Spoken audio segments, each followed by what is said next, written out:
Good day, my name is Jamaica Maiwat. I am the last reporter in Chapter 13. My topic is increased use of training, partnership, and outsourcing training. Chapter 2 discuss several reasons of companies of outsource their training.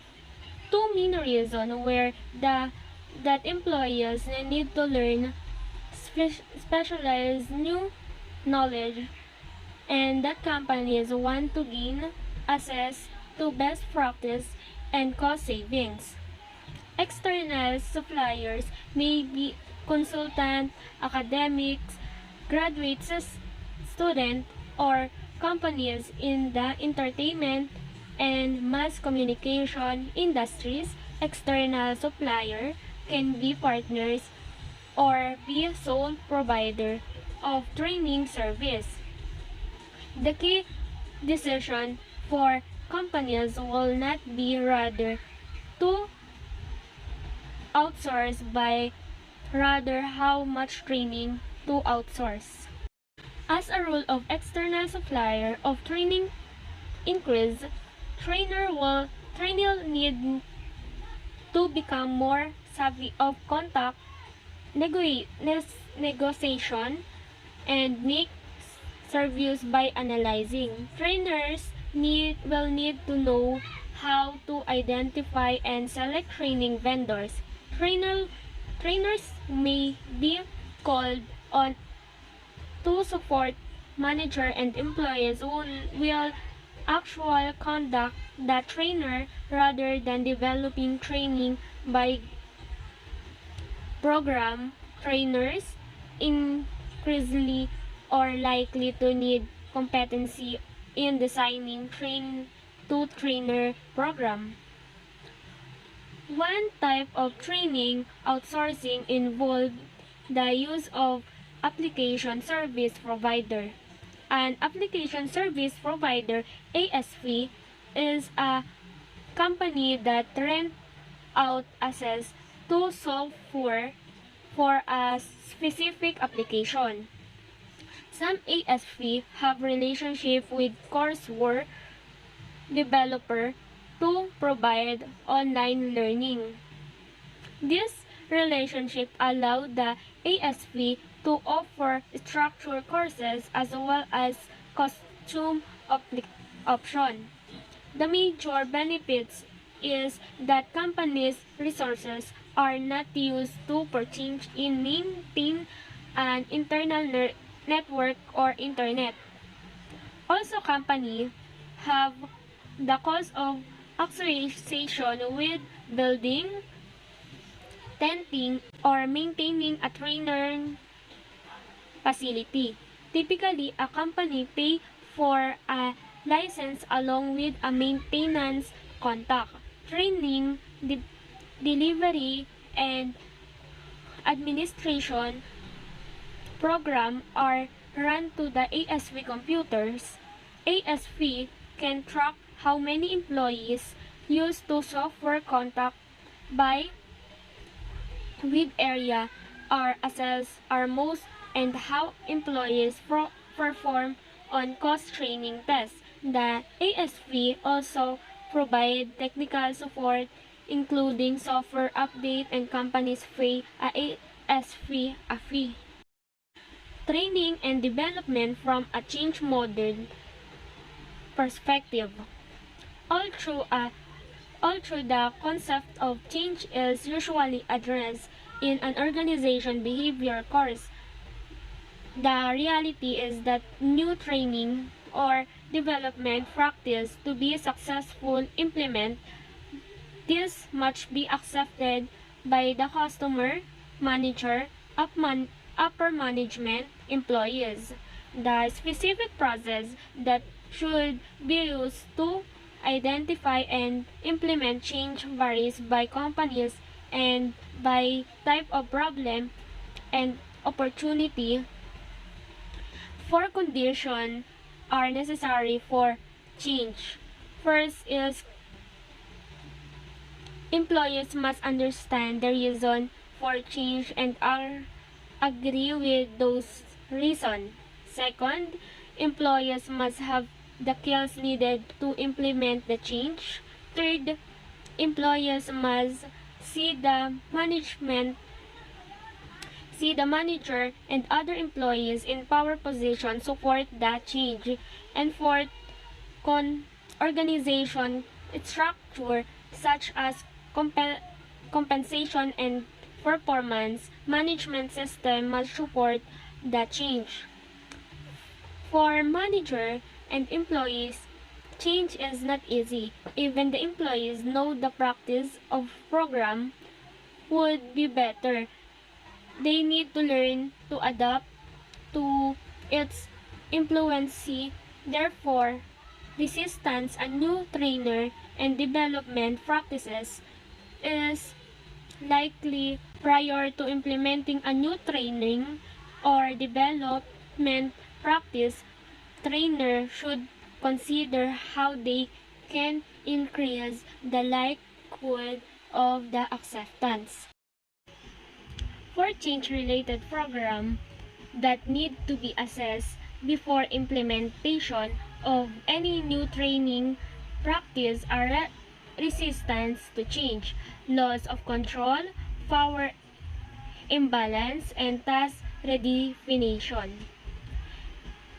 Resistance to change refers to manager and employees' unwillingness to change.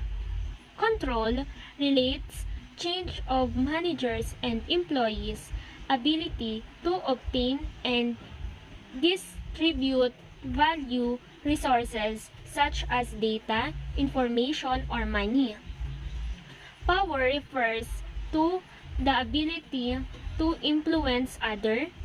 Manager may lose the ability to influence employee as employees gain access to database and other information. This getting more autonomy to deliver product and service. Employees can be held accountable and learning a self-directed training.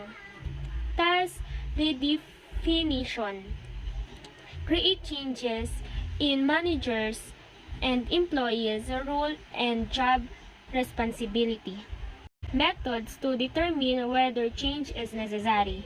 Viewing training from a system perspective means the companies and trainer need to understand both internal and external environment. Especially, they need to understand the effectiveness and efficiency of current training process. They also need to aware of people of other companies practices to ensure that the training practices are the best possible. Benchmarking provide information about other company practice process.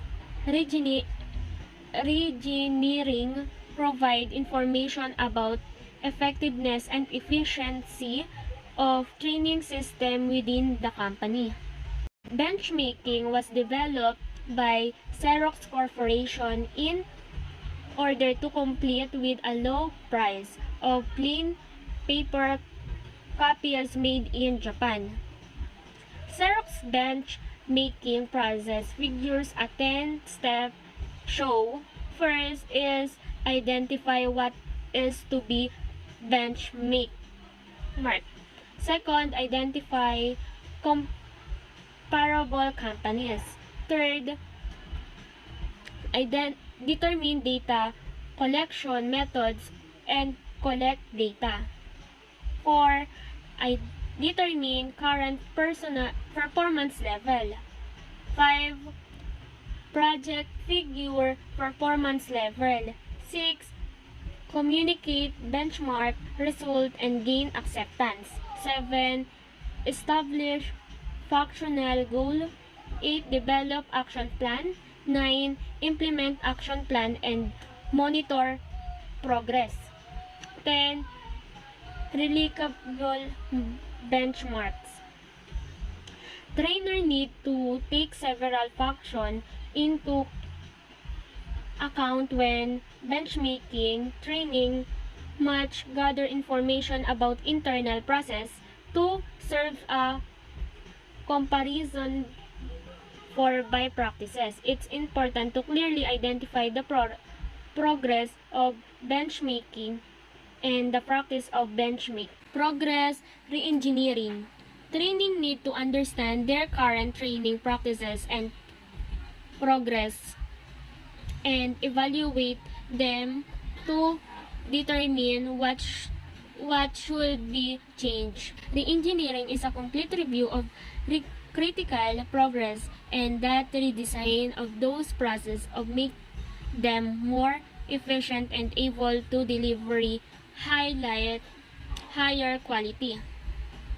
Reengineering can be used to review the training development function and process, or can be used to review a specific training program or development program practice such as career management system. Identify the process, understand the process.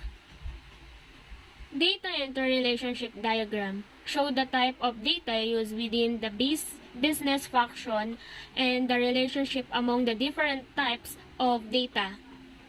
This diagram should be especially useful for investigating. Last is key issue in implementing change. Companies face many forces, including new technologies, globalization, and a diverse workforce that means they have to change to be successful. Organization development is a planned, systematic change process that use behavioral science, knowledge, and technology to improve companies' effectiveness by improving relationship and increasing learning and problems solving capability. Change management is the process of ensuring the new interventions such as training practice are accepted and used by employees and management. Overcoming resistance to change. Resistance to change can be overcome by involving the affected people in planning the change and rewarding them to decide behavior. Managing the transition. Tracking and managing the transition include communicating a clear picture of the figure and creating organizational arrangement from the transitions. Shaping political dynamic. Manager need to seek the support of key power groups, including formal and informal leaders, using training to make change stick.